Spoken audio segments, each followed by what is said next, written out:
Здравствуйте, мы приветствуем вас в эфире телерадиокомпании ГРТ. В эфире новая программа «Так или иначе». И сегодня эту программу ведем мы, Дмитрий Кисеев и Ирина Кара. Сейчас мы познакомим вас с гостями, которые уже сидят у нас в студии. Это Иван Петрович Топал, председатель Камрадской районной администрации. Иван Петрович, здравствуйте. Добрый.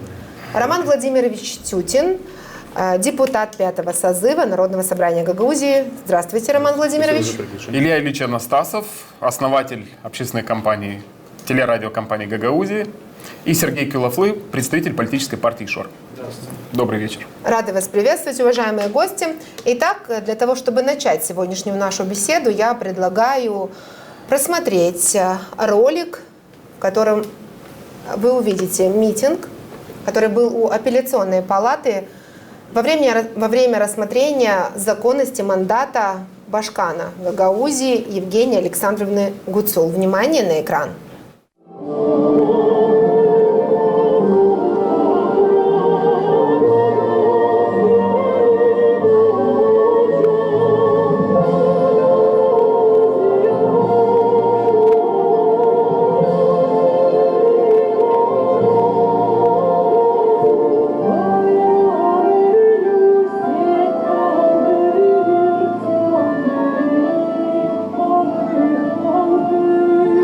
Varınca olcu getirmeye bir ton su. Ama nice getirişler bize bir ton su biri. Bakınız biri. Söyleşler hani su da satın alırlar. Понимаете? Поэтому durez su şnekta bak biri. Ben durdum açan durez trimur. Durez 3 sutka susuz. Dilani imiyle. Durez susuz da gösteriyoruz bütün dünyaya. Yani biz varınca durma ayakça birkaç saat. Hem biz varınca поддержка vermeye bizim новоизбранный başkana Евгения Александровна, doğru mu? Biz lazım suda da göstermeye. Hani biz burada gelmedik şamata mamata yapma. Biz yavaşlık отстаивать ediyoruz. Şunlar söyledi İlya Semyonovich. İlya Semyonovich pek doğru laflar burada söyledi. Açan Konstantin Bargan söylerdi oradan türlü işler de var. Video roliklarda bu işler. Da açan çocuklar bu Ruslar çaldılar bizim gimni. Da bize za çeyiz bu hani çaldı ki öyle çocuklar. Gimn Rusya. Da koy çalsın Amerikanitsler bize. Европейцler, Nemceler. Bütün dünya bilsin Gagavuzlar. Aynı onlarda pek yüksek burada Gimn Gagavuzi. Sanırsınız. Doğru mu?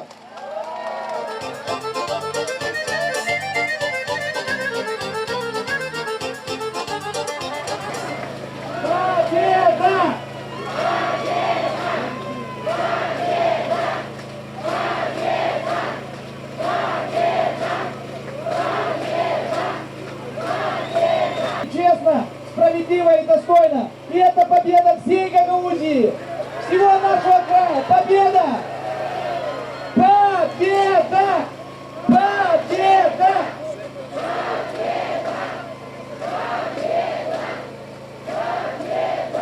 Дождик, к счастью, нас отмили. Yağmur bereket getirirmiş. Ondan da всех знак. И хочу еще поблагодарить Вадима Панару, господина Аурел, господина Дениса за то, что они сегодня были рядом, защищали нашу победу, и они это сделали. Спасибо Павлу Бережану, начальнику штаба, нереально сделанная работа.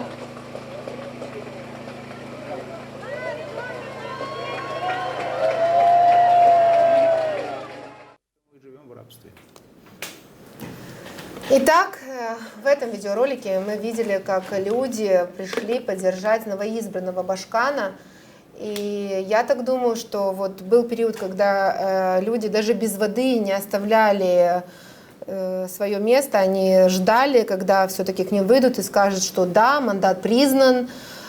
Люди находились большое количество времени у апелляционной палаты, с 10 часов утра буквально до практически 17:30, по-моему, закончилось заседание, когда зачитывали уже судьи апелляционной палаты решение. Люди верили в то, что все же мандат признают. Сергей, вы непосредственно были тоже у апелл-палаты и в апелляционной палате. Как вы считаете, надежда людей оправдалась или вы ожидали то, что мандат подтвердят? Я хочу в первую очередь поблагодарить всех тех, кто были неравнодушны и по своей инициативе, то есть не по принуждению, проявили инициативу, пришли отстаивать права тех людей, которые отдали за Евгению Гуцул, за команду партии ШОР в выборы Башкана 14 мая. Мне очень приятно было лицезреть это, что собрались люди разных рангов, абсолютно разных видов политических взглядов и так далее. И я горд за то, что гагаузы вот так вот, несмотря на свои амбиции, убрали их в сторону и сплотились. И я вам больше скажу, 6 часов люди стояли, я выходил, выступал и говорил о том, что извините, пока вот пауза и так далее.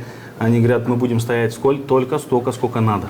То есть люди четко стояли, не в зависимости от того, сколько это времени займет. 6 часов, это как бы дорогого стоит, поэтому я благодарю всех тех, кто были неравнодушны. И ранее то, что творилось у ЦИКа, Центральной избирательной комиссии, а позже уже у суда первой инстанции, тоже очень приятно, потому что нам это стало очень, так сказать, большим сюрпризом.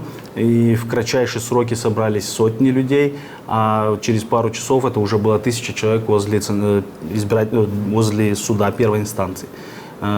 Я очень благодарю весь народ, кто остался неравнодушным, кто был поблизости. Я больше чем уверен, что люди из Вулканеши, Чедалунги тоже бы приехали бы, если бы была бы острая необходимость.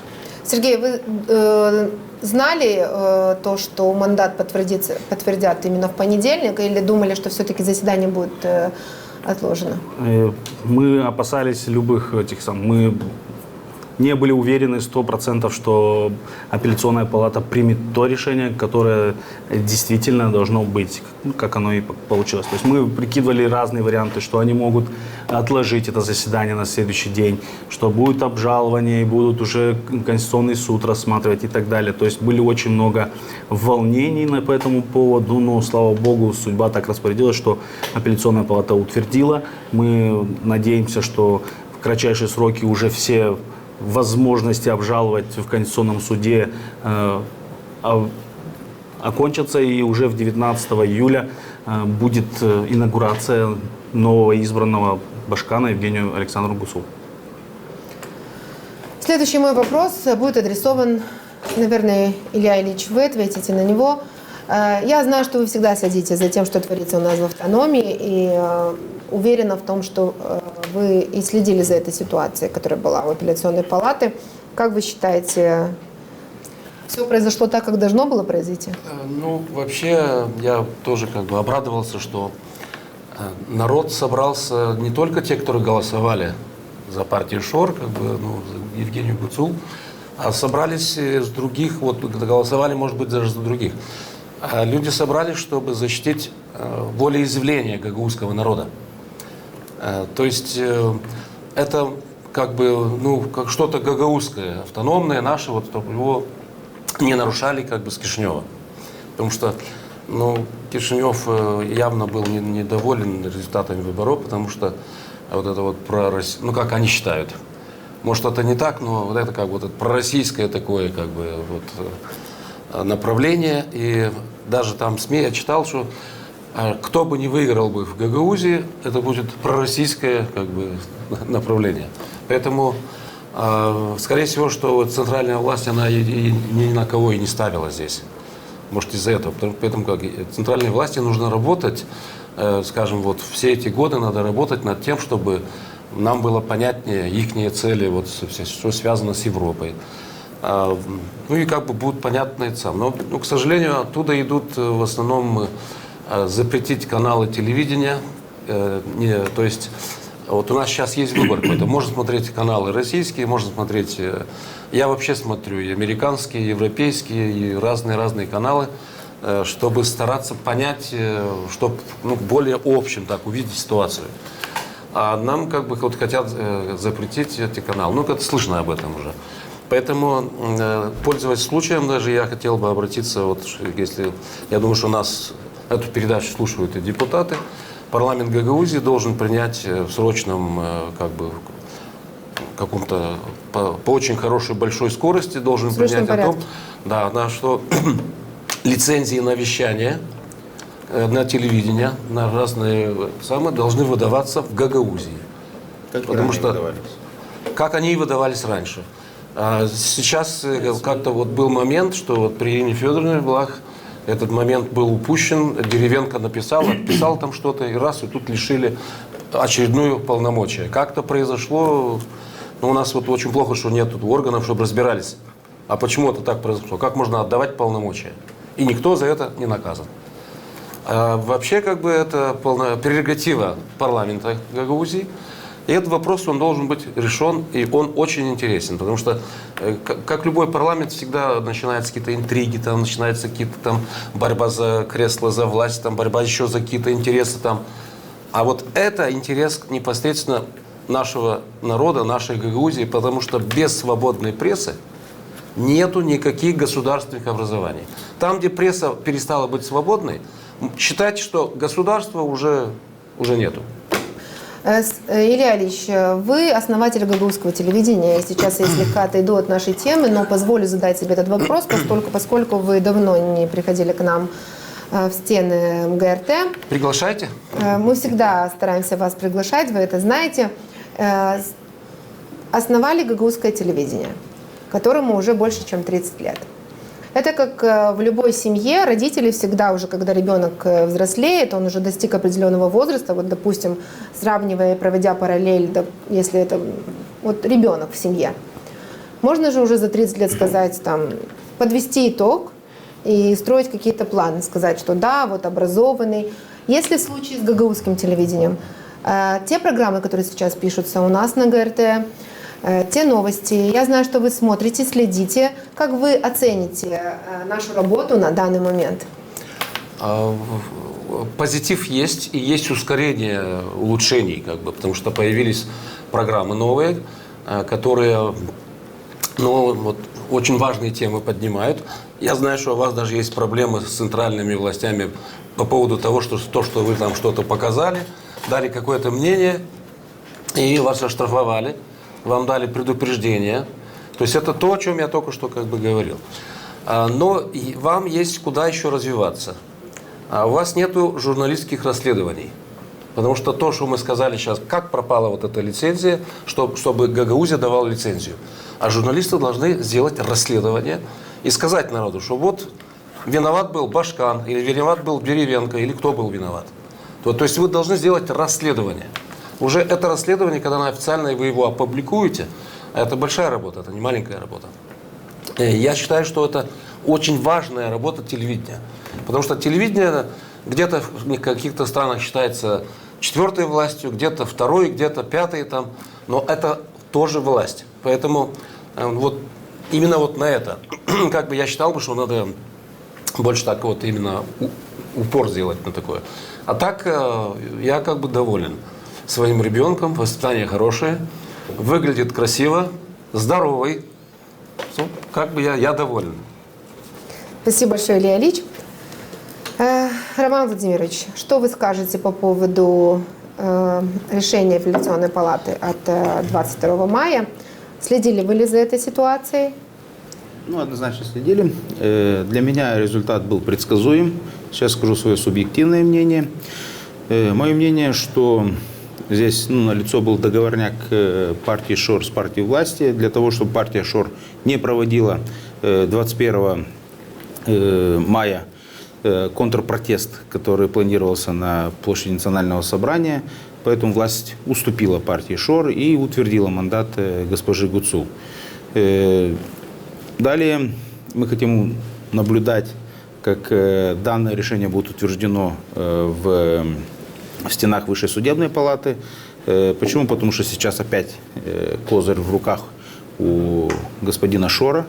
Он сделал уже неоднократное заявление, что 1 числа они будут перекрывать дороги, что не будут мешать проведению данного европейского форума. Посмотрим, как партия ШОР будет держать свое слово. Мы видим, что уже первые заявления слились. Они провели мелкие митинги в своих территориях, где они фактически имеют поддержку населения. И то эти митинги были не настолько массивные, массовые, как заявлялось господином Шором о том, что они выведут сотни или десятки тысяч на центральную площадь. Поэтому идет торг. однозначный торг, вообще политика это постоянный торг. Да, это постоянный торг, и думаю, что он и дальше будет продолжаться. Надеемся на то, что те обещания, которые были даны и лидером партии Шор, и самого кандидата, которого они выдвинули, они будут воплощаться. Сейчас мы наблюдаем, что уже госпожа Гуцул начала местную выборную кампанию. Она вместе с предполагаемыми кандидатами ездит по селам, там раздает детские площадки, матрасы, там, гармошки, кондиционеры и так далее. А предполагаемые кандидаты это кто? Предполагаемые кандидаты, которые пойдут на местные выборы, это кандидаты в мэры. Я говорю сейчас о Вулканежском районе конкретно. Поэтому мы это наблюдаем и видим прогресс. Очень правильная позиция, они уже готовят себе почву. Понятно, что партия победила на этих выборах, но хочу напомнить, что не всегда, когда Башкан побеждает от одной партии, местные избранники голосуют за местных избранников. Мы помним, когда Ирина Федоровна Влах пришла к власти в 2015 году, она в одночасье проиграла во всех 3 городах ее кандидаты. Поэтому, думаю, партии нужно поработать над этим, над этой ситуацией, исполнить те обещания, которые они сделали, причем в очень короткий срок. У них времени не очень много. Поэтому они, наверное, так и рьяно и начали, чтобы не успеть. Ну, понимаете, всю кампанию они говорили: посмотрите на Аргеев, посмотрите на Тараклию. Я специально поехал в Тараклию проездом, заехал в их больницу и посмотрел. Я просто ужаснулся. Вот это край мечты, который они хотят сюда к нам привезти. Я сегодня могу на примерах показать: в Гагаузии отремонтированы все 100% больницы, построены десятки ФАПов, сегодня построен новый стадион, колледж, открыты там Фуджикура и так далее. Но в Тараклии этого нет. Они также уезжают с города, работают в Германии, как и в Аргееве. Большинство населения сегодня находится в Италии. Поэтому сказки Венского леса быстро проходят. Люди, скоро настанет похмелье, и они поймут, что их обманули. Сказки Венского леса — знакомое выражение, где-то я уже слышала у одного из... Да, конечно, ваше право на реплику. При всем уважении к вашим господам. Господа у нас в другом месте. Давайте, пожалуйста, парламенте. вести себя корректно. Товарищ, тогда так скажу, раз товарищ. Я вам четко скажу одно, что в Тараклии... Мне не надо. Нет, я вам... Вы же говорите, что вы были. Вы же были. Да. Но вы, когда ехали к этой больнице, вы кроме этой больницы ничего не видели по дороге? Да, видел. Отремонтировано 400 метров дороги. Парки? Освещение? Ну, парки тоже или были. Вы днем были там? Вы знаете, освещение в каждом селе Гагаузии уже 95%. Тараклия в Гагаузии находится? Я говорю о том, что Нет, здесь край мечты вы строить будете. Что будете у нас здесь проекты делать? по освещению были непосредственно в Гагаузии. В Тараклии как таковой Что этой вы тут будете программы освещать? не было. 100% освещено. Вы сейчас про Гагаузию говорите? Да. Я говорю вам про проделанную работу в Тараклии за 3,5 года. Мы же сейчас за Тараклию говорим, никак не за Гагаузию. Так я вам скажу, что там больше, чем в 4 раза увеличен бюджет. Заслуга сегодня менеджера, который заправляет Тараклией, то бишь мэр. Ага, скажите, Господин Лупов, да? Да. То есть сейчас там бюджет 30 миллионов. Вы хотите сказать, что там был 15 миллионов бюджет, что ли? Он увеличен более В 4 чем в 4 раза. раза. Вы сказали да. 4 раза. Я хочу сказать, что Вы это сейчас заслуга занимаетесь менеджера. чистым популизмом. Я не занимаюсь популизмом. Либо вы не имеете понятия, Я, как к формируется большому бюджет. сожалению, Давайте мы оставим Давайте мы все-таки К большому людям сожалению, я не был готов к такой дискуссии. Я бы подготовился бы к этому и принес бы вам факты, подтверждающие того, что вы сегодня... готовиться к передаче. Извините, я такой тематике не был готов. Касаемо Аргеева, я вам скажу, что люди, которые были там в Камрате, мы общались с ними, они говорят: да, мы действительно были там, и мы ошеломлены тем результатом, который проделан там за 8 лет. Что там построен стадион, индустриальный колледж, открыто Фуджикура. Что там сделано в Аргееве, скажите мне? Хоть один палец зажми. Сколько рабочих мест открыто? Конкретно, сколько выплачивается по рождению ребенка? Ну, это с вашей программы. Вережан думаю- Павел Николаевич, я честно, я позабыл, но он мне говорил, что открылось порядка то ли 3, то ли 4 тысяч. Вот врать не буду, но порядка 3-4 тысяч рабочих мест было открыто за 8 лет. Тут 1500 не можем найти Фуджикуру работать. Следующую Вы программу, сейчас говорите про пригласим Аргеев, я вам господина отвечаю. Бережану Да, мы и предлагаем провести отдельную непосредственно программу, вас, проанализировать и эти моменты, на чтобы мы все сейчас в ваши это не вопросы углубляться. вы получите Можно ответы. сейчас еще одну? Я был свидетелем некого выскочки, который был здесь, по-другому его не назову, который записывал программу здесь, который говорил о многих вещах. Объясню почему, аргументирую, почему называю его выскочкой. Только потому не что, называем фамилии, конечно, пожалуйста. безусловно. В период предвыборной кампании он появляется, то есть выскакивает. Как предвыборная кампания заканчивается, он за рубежом своими черными делишками занимается, приходит предвыборная, проезжает обратно. То есть нельзя вот так вот в интернете, в телевидении рассказывать. Вот факты, здесь документы показали, обвинили, Мы никого не осудили и обвиняем. так далее. Нет, я просто прошу, призываю. Сегодня я четко могу вам сказать, что эта партия пришла, я убежден в этом, что в кратчайшие сроки она проделает массовую работу. Объясню почему. Вы сами заметили, предвыборная кампания скоро начнется по местным выборам, так? И четкая задача партии ШОР касаемо того, чтобы действительно взять большинство мэрий по Гагаузии и в целом во всей Молдове. Четко Илон Миронович сказал, что понятие того, что мы пророссийские, что мы смотрим только в Россию, нет, это неправда. Илон Миронович говорит четко, я хочу, чтобы Молдова оставалась независимым государством и дружила как с Российской Федерацией, так и со странами Евросоюза. Нету понятия того, чтобы мы убрали границы и ушли в сторону ту или иную, понимаете? Мы это уже четко проходили хотим с коммунистами, отстаивать. социалистами и так далее. Европейскую Молдову вместе строили с Ворониным, потом двухвекторность у нас была с Додоном. Сейчас что будет у нас? Ну, с вашей я просто Я тематику... объясняю вам. Максимально стараемся сотрудничать со всеми ветвями власти, также с В том числе и центральной. Майя Санду. Конструктивно, да. Все, значит, связано вы с ответили чем? на мой вопрос. Связано с чем? С С утверждением выборов конкретно. отстаиванием бюджета, который положен по заслугам Гагаузии, чтобы не урезали у нас полномочия и так далее. В этой тематике, а не в том, что давай делиться тебе кусок пирога, мне кусок пирога. Сергей, Нет. а как вы ответите на то, что заявил Роман? Он сказал, что был договорняк с действующей Да чушь властью. это. Вот я бы Объясню, хотела, чтобы вы почему. пояснили. 15 лет Илона Мироновича осудили, лишили мандата депутата парламента. Сегодня, вчера, Таубер Марину Сегодня. Александровну Сегодня, буквально за час убрали назад. иммунитет. Договоренность суперская просто. Закрывают обыски в предвыборную кампанию, заходили к друзьям, знакомым. Я не буду говорить, в какой тематике это все происходило. Но это же все И работало неоднократно. на ваш рейтинг. Сергей Михайлович, еще один вопрос. Эти обыски Роман работали на ваш Владимирович, рейтинг. Пожалуйста, можно? Вы знаете, сколько нервной системы пошатнулось у Модераторы. людей? У меня таких обысков сотни было. Так что... Ну, вы закаленный человек, а те, которые первый раз ощущают Михайлович, этот натиск в этом... Скажите, пожалуйста, вы сами планируете баллотироваться на пост примара муниципальный Камрад? Пока не обсуждалось с командой. Пока сейчас прерогатива другая. Впереди утверждение Башкана и так далее. После этого, Забегать безусловно... вперед не хотите? Конечно. Безусловно, после Но всего если этого... поступит такое предложение, Будем обсуждать, один поле Вы не готовы, воин. да? В любом случае будем коллективно решать, принимать решения. спасибо большое. Иван Петрович, Иван я думаю, Петрович, что да, надо дать мы слово приходим к вам. Иван Петрович, скажите, пожалуйста, что вы скажете по поводу решения апелляционной палаты о признании мандата госпожи Гуцул? В первую очередь я хочу сказать о том, что судебная система у нас является независимой, как и в любой другой стране. И тот факт, что некоторые политики высокого ранга в Республике Молдова еще ранее, до признания мандата ЦИКом Гагаузии и апелляционной палатой Камрад, уже высказывали свое мнение о том, что не могут признать мандат госпожи Гуцул, выборы необходимо признать недействительными и прочее.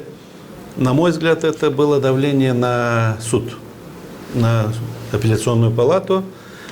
И тот факт, что люди даже собрались перед апелляционной палатой, я не думаю, что это повлияло на решение суда, потому что суд, когда рассматривает дело, опирается на закон.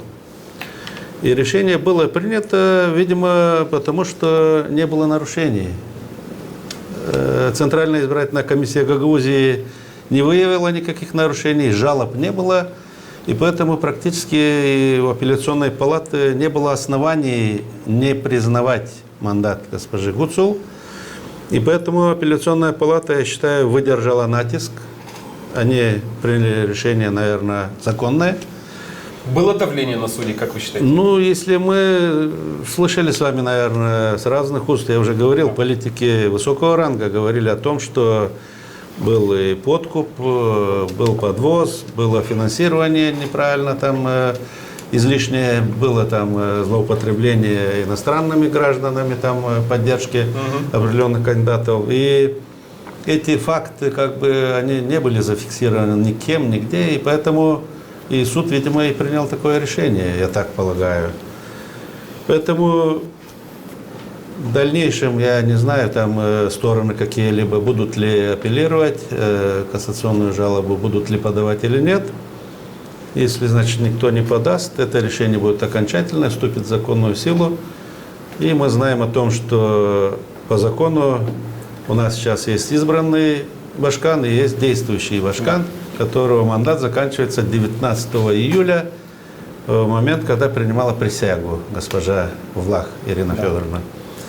Поэтому наша команда, члены исполкома, ЛГС Башканом, мы выполняем свои функции, работаем. До передачи власти, а там... До передачи, да, все как цивилизованно положено. Вот так. В этом видеоролике мы, кстати, видели выступление общественного деятеля Михаила Влах, который на гагаузском языке обращается к людям, которые находились у апелляционной палаты, и говорит, что для него за честь то, что гагаузские, прошу прощения, российские исполнители исполняют наш гимн в переводе на русский язык.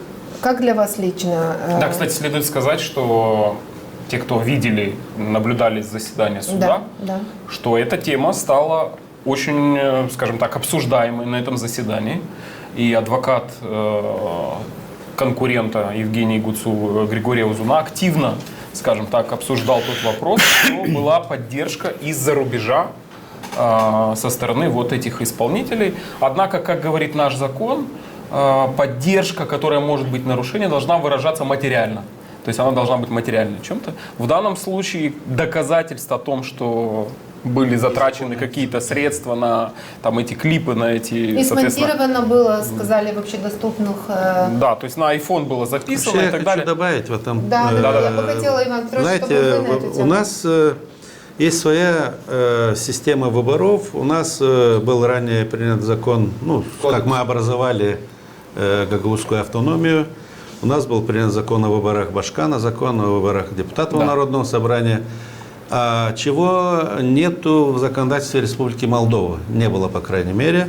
Впоследствии мы приняли в 5-м созыве Кодекс о выборах, куда все вместе инкорпорировали. Да, собрали и закон о референдуме, и о выборах местных органов власти, и плюс вот эти, то, что выбор Башкана и Народного собрания.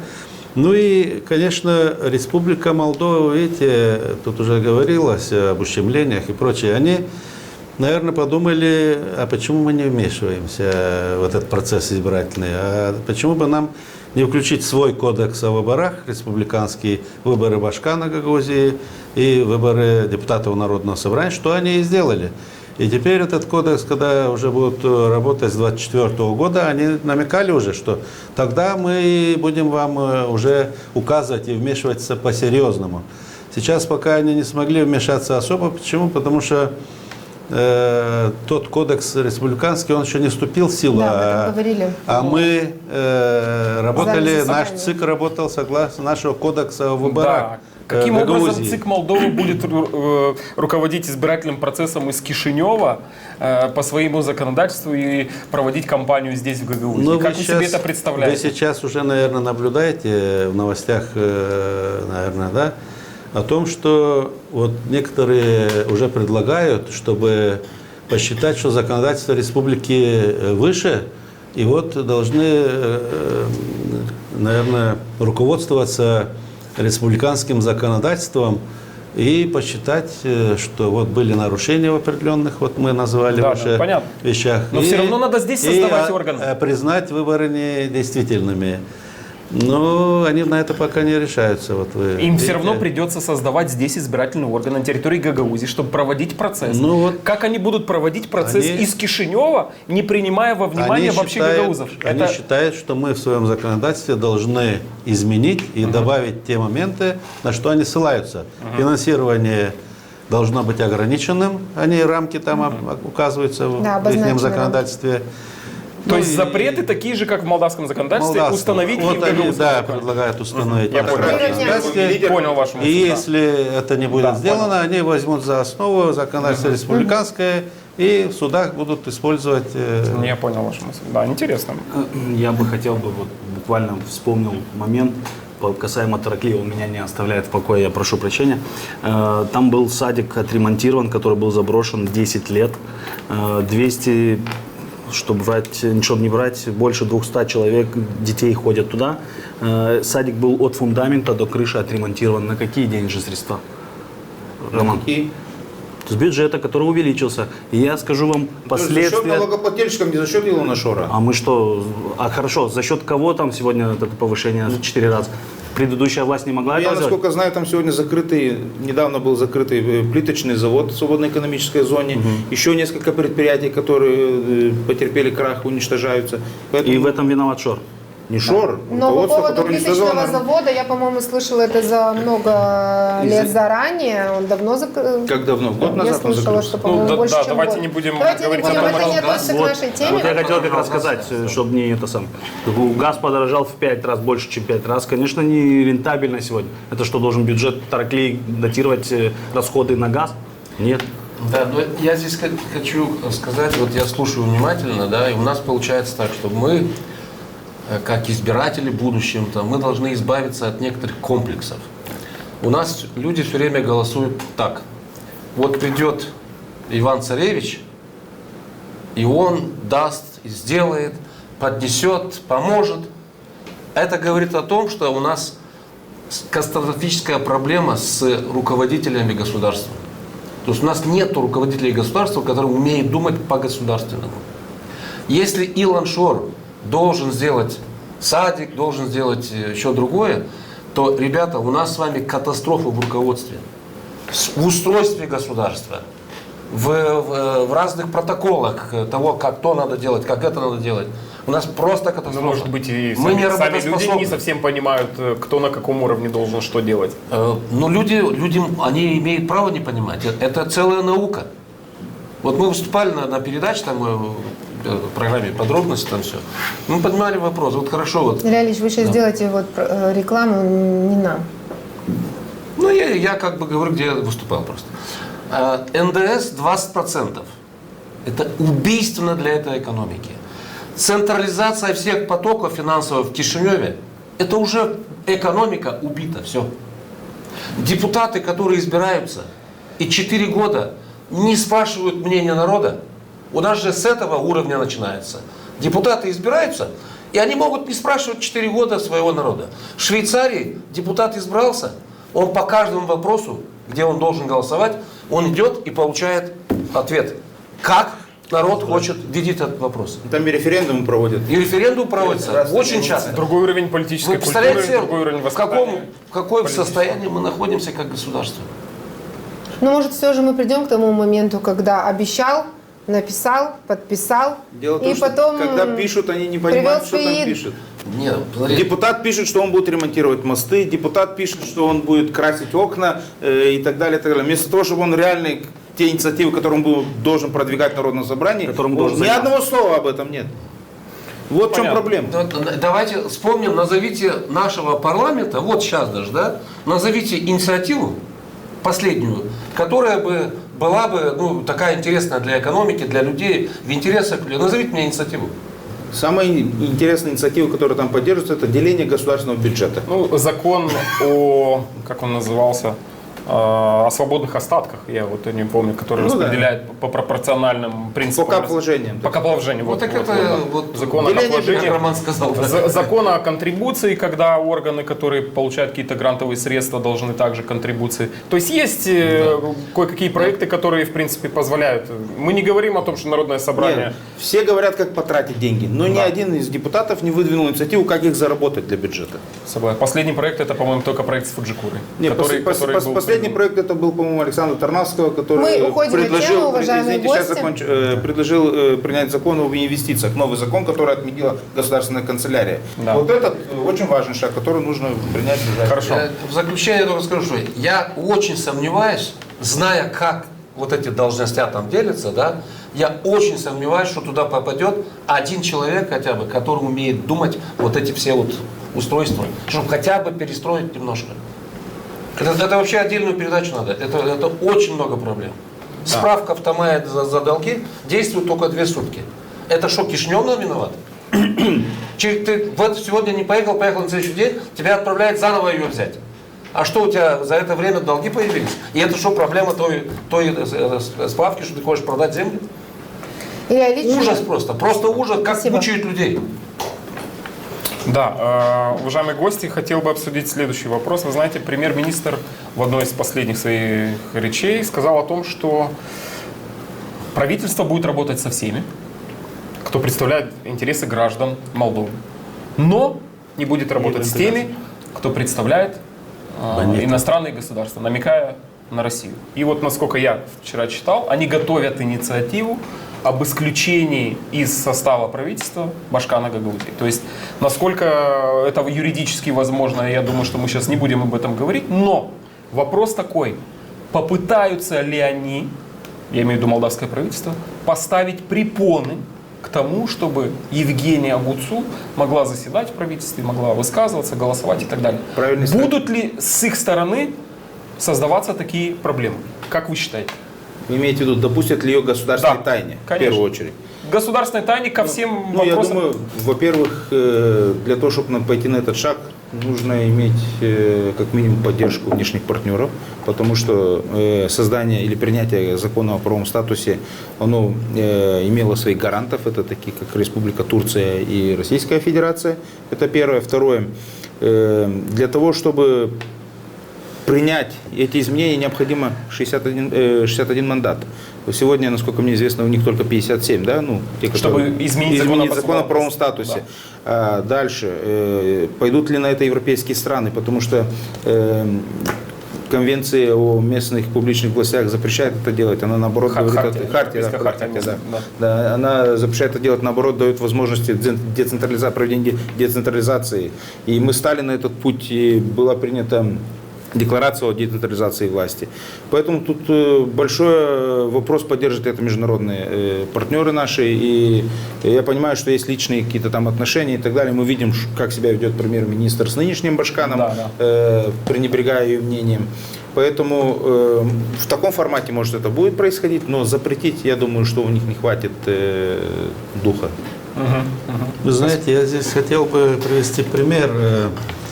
Если вы помните, у нас в законе об особом правовом статусе присутствовала статья 20, которая предусматривала, что мы на Народном собрании утверждали судей первой инстанции, судей апелляционной палаты.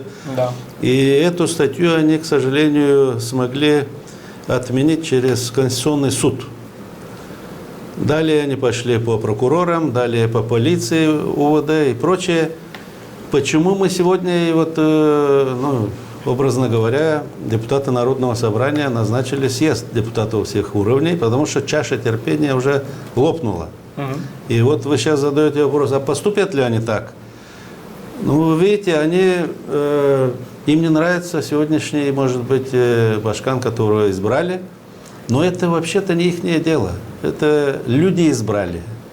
Вот сегодня того человека избрал народ, кого посчитал нужным.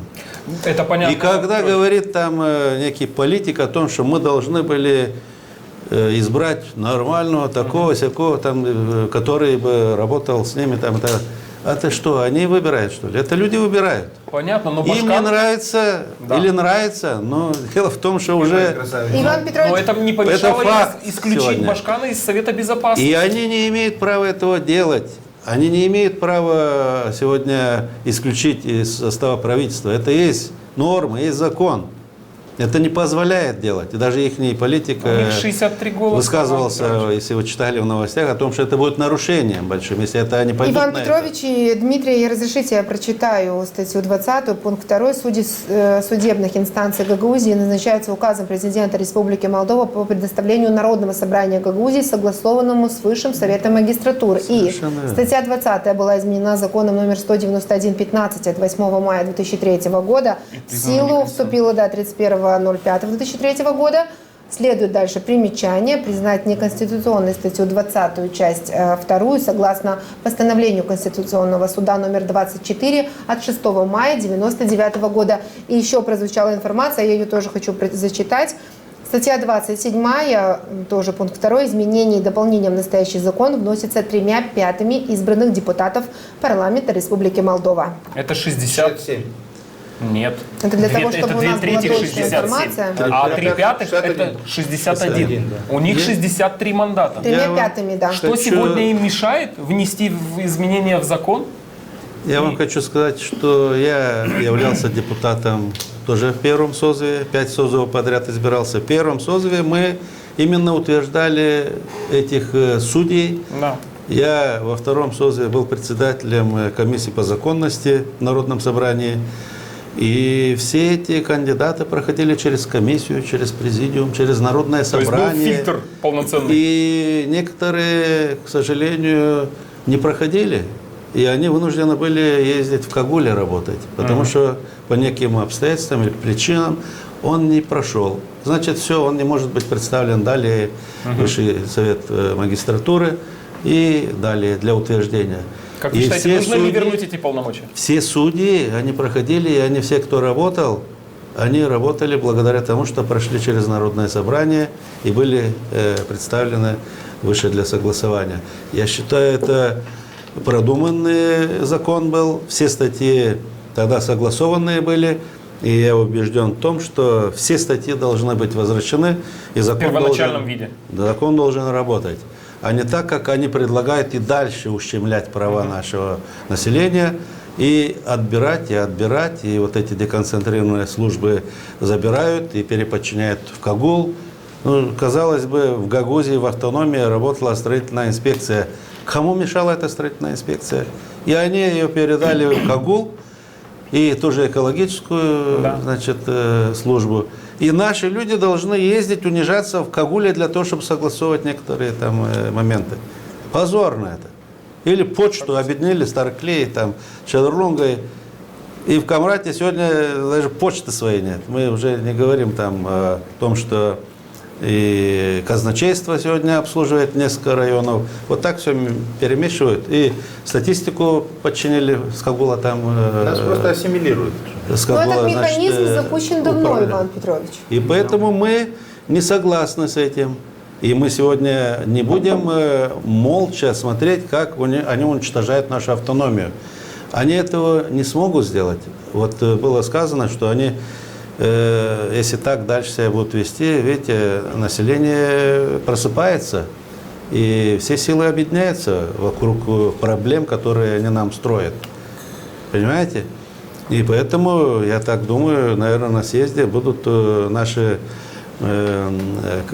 люди, которые участвовать, они будут говорить обо всех этих вещах. Я даже вот проект читал, в новостях вы, наверное, видели, да? И уже поговаривают о том, что если они не будут реагировать там в течение определенного времени, то будут ставить вопрос по-другому. Вы, наверное, читали об этом, да? У нас есть возможность посмотреть сюжет на эту тему. Раз вы перешли, Иван Петрович, к этому вопросу, планировали мы, но раз уже заговорили о съезде, внимание на экран. Решение о проведении съезда депутатов всех уровней было принято депутатами Народного собрания Гагаузии на экстренном заседании законодательного органа 16 мая. Необходимо вернуть полномочия гагаузской автономии. Такова цель мероприятия, отметил председатель Народного собрания Гагаузии Дмитрий Константинов. Только один вопрос о полномочиях тех, которые не выполняет Центр, который является гарантом, согласно 20 статьи Закона о особом статусе. Она не выполняет, наоборот, планомерно все урезает. Мы не можем так в дальнейшем просто смотреть на эти вещи. Экс-председатель Верховного Совета Гагаузской Республики Михаил Кендигелян отметил, что гагаузский народ в очередной раз должен объединиться. Мы проанализируем за эти годы автономии, чего мы добились и почему мы не реализовали все планы, которые заложены были в законе об особом правовом статусе. Общественный деятель Леонид Добров отметил, что съезд депутатов всех уровней нацелен на привлечение внимания мирового сообщества на проблемы, которые сегодня волнуют гагаузский народ. Было бы неплохо, чтобы все-таки после башкирских выборов и перед саммитом этот съезд депутатов всех уровней все-таки состоялся, чтобы привлечь внимание международных организаций. Съезд депутатов всех уровней запланирован на 27 мая. Пройдет он в здании Дома культуры муниципия Камрад. Да, мы были проинформированы относительно первоначальной повестки этого съезда. Сейчас, как мы понимаем, было внесено изменение, и остался лишь один вопрос – игнорирование, соответственно, закона об особом правовом статусе. Иван Петрович, вы, поскольку все-таки член исполкома, вам, наверное, лучше видно, почему все-таки оставили только один вопрос, все остальные были исключены. Можете как-то... Кстати, вас, что вы являетесь, я прошу прощения, Дмитрий, да. И входите в организационный комитет, да? Комитет, съезда. Да. Почему так произошло? Дело в том, что, если вы помните реакцию Народного собрания, депутатов Народного собрания и исполкома, в тот момент, когда пришли люди в масках, правоохранительные органы, изъять списки по выборам, ну, мы на тот момент не знали, может, они и бюллетень не хотели изъять. То есть мы практически очень оперативно все собрались, и на том заседании как раз и депутаты приняли решение о том, что необходимо провести съезд, ввиду того, что вот эти бесчинства проходили у нас на территории Гагаузии. Но впоследствии мы были свидетелями того, что апелляционная палата утвердила результаты выборов. Ну, может быть, где-то некоторые думали, может быть, и опасность миновала, может быть, как говорится, съезд не обязательно уже проводить. Потерял свою актуальность, скажем так. Актуальность, может, потерял, но на самом деле проблем достаточно много у нас за все эти годы накопилось, и коль депутаты Народного собрания приняли решение о назначении даты проведения этого съезда, оргкомитет, в принципе, и не мог отменить проведение этого съезда. Тем более, что еще осенью было принималось решение. Да, один раз уже так переносили туда-то. Да. И поэтому, учитывая тот факт, что достаточно много произошло в этот период, мы, конечно, и как члены исполкома, так же, как и депутаты, и все население наше не могут спокойно наблюдать вот за тем, что происходит. И вот вы видите, наверное, наблюдаете, как некие политики там уже высказываются о том, что необходимо отменить автономию, необходимо отменить закон об особом статусе или синтагму Гагаузия отменить и прочее. Это безумцы говорят об этих вещах, те, которые не понимают, что приняв закон об особом статусе, появился некий мир, да, вот на территории нашей республики. И вот уже мы существуем уже бок о бок, все, как говорится, среди населения у нас-то проблем нету никаких между людьми.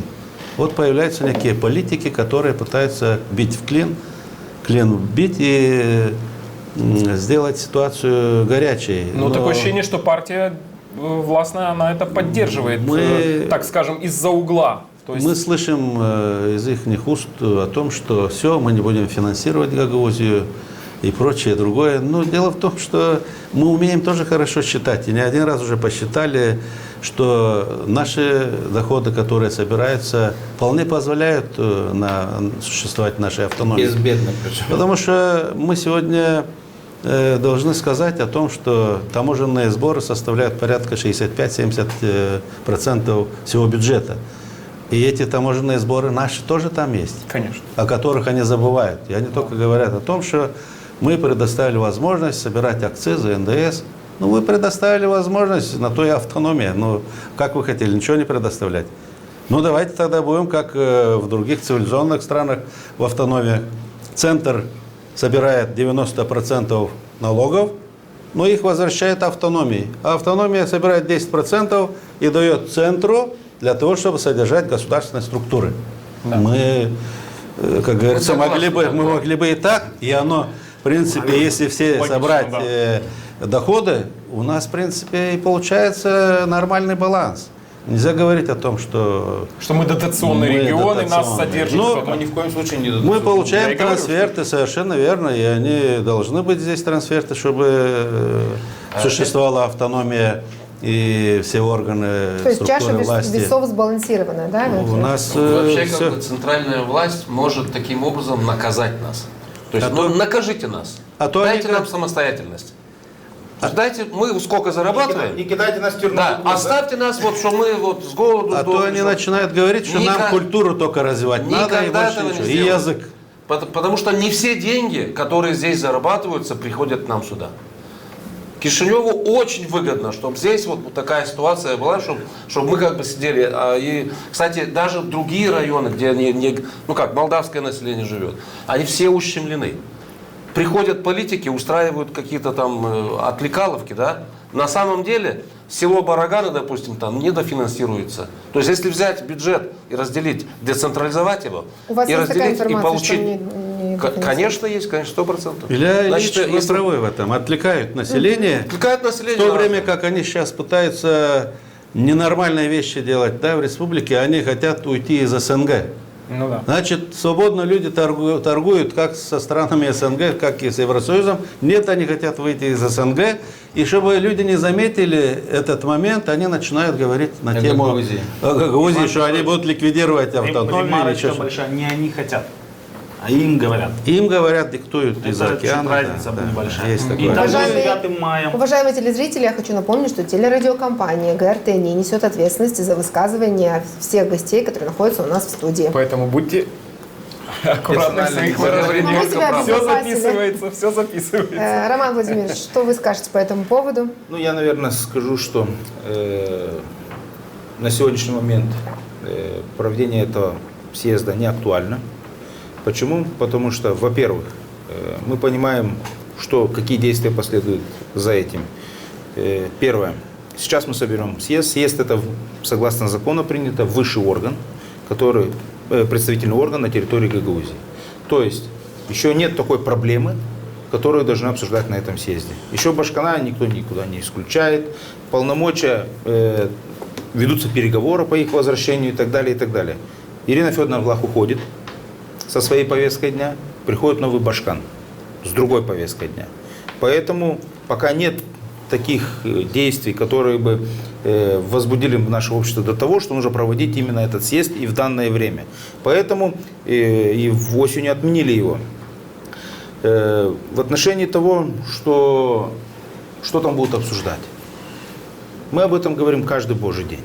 Сегодня гарантом исполнения закона об особом правовом статусе является Республика Молдова. Она обязана привести свое законодательство в соответствии с гагаузским. Все, вопрос решен.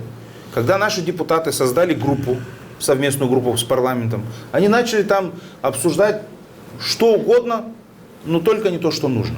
Нужно было принять единственное правильное решение — внести изменения в закон об административных актах, где указать, что закон о правовом статусе имеет особую форму. Все. И на этом мы все темы закрыли. И он должен быть согласован с другими законами. Совершенно правильно, если он имеет особую форму. При этом мы помним, когда на заседании группы совместной господин Лейчу обсуждал гендерное равенство, хотя у нас Башкан была уже женщина, так скажем. То все, что нужно, спросили, зачем вы это делаете? А меня попросил посол США, а мне это попросил. Мы не решаем те вопросы, которые нам нужны. Мы не ставим такие повестки, которые нам нужны. Это очень интересная мысль. Я был членом комиссии, когда тоже предлагали закон о библиотеках, там, да, вот. о свежем Мне воздухе. кажется, знаете, эта комиссия специально нас втянула в такие мелкие, знаете, вот вопросы, которые тоже, может быть, важны, но с целью отвлечь ресурс от основных центральных вопросов. То есть во многом, мне кажется, в этом такая тактика Кишинева и была, чтобы давайте мы будем с вами обсуждать все, что хотите, но только не то, что Давайте, это важно. тактика Кишинева. Почему? Тактика Кишинева, безусловно. Нет, почему? Я объясню сейчас почему. Потому что эта комиссия была создана при финансовой поддержке нескольких посольств с Европейского Союза. То есть это не тактика Кишинева, это тактика европейских стран. правительство Швеции, CMI оказывали большую При этом наши коллеги ездили по такого рода автономиям. Это Южный Тироль, это Уэльс, это Аландские острова. И те вопросы, которые там поднимались, совершенно правильные были. Мы пришли и говорим, ребята, сделайте как вот в Уэльских островах, европейская же практика. Сделайте, Аландских островах, сделайте как в Уэльсе. Дайте нам то, что нам положено, мы ничего больше не просим. Они нам, давайте обсуждать библиотеки. Или гендерное равенство. Да. То есть нам подменяют повестку, которую нужно обсуждать и нужно решать, принимать осознанные решения. Попшумок продолжает дальше отбирать полномочия. Я был членом комиссии, и обсуждали, тогда демократы были во власти, и сидим вот так у председателя парламента, все, мы решим все вопросы. Он говорит, Дмитрий Георгиевич, Константин, говорит, все мы решим, и по прокурору все будет нормально. В конечном итоге они делают все наоборот. И до сих пор еще боремся. Прокурора нет. До сих пор боремся, чтобы прокурора представлять, и как положено, как и должно быть по закону. Там статья 21. Статья 21 закона об особом правовом статусе как раз говорит о том, как выбирать прокурора Гагаузии. До сих пор даже не опубликовано решение, почему не назначен прокурор Гагаузии. Статья 21, пункт 1. Прокуратура Гагаузии осуществляет свою деятельность в соответствии с законом о прокуратуре Республики Молдова с исключениями, предусмотренными настоящим законом. Второе. Прокурор Гагаузии назначается генеральным прокурором Республики Молдова по предоставлению Народного собрания и является по должности членом коллегии Генеральной прокуратуры Республики Молдова. Третье. Нижестоящие прокуроры Гагаузии назначаются генеральным прокурором Республики Молдова по предоставлению прокурора Гагаузии, согласованному с Народным собранием Гагаузии. И у нас был принят новый закон, который предусмотрел новые принципы конкурса. Они все начали менять. Закон о прокуратуре Республики Молдова, где начали убирать все, что касается наших полномочий. То же самое по УВД Гагаузии. У нас УВД Гагаузии было всегда. Они управление полиции назвали его, понимаете? Мы с этими вещами, конечно, не можем соглашаться. Статья 24. Начальник управления внутренних дел Гагаузии назначается и освобождается от должности министром внутренних дел Республики Молдова по предоставлению главы Гагаузии, согласованному с Народным собранием Гагаузии. Пункт 2. Начальник управления внутренних дел Гагаузии является по должности членом коллегии Министерства внутренних дел Республики Молдова. Пункт 3. Комиссары комиссариатов полиции Гагаузии назначаются и освобождаются от должности начальником управления внутренних дел Гагаузии от имени министра внутренних дел Республики Молдова.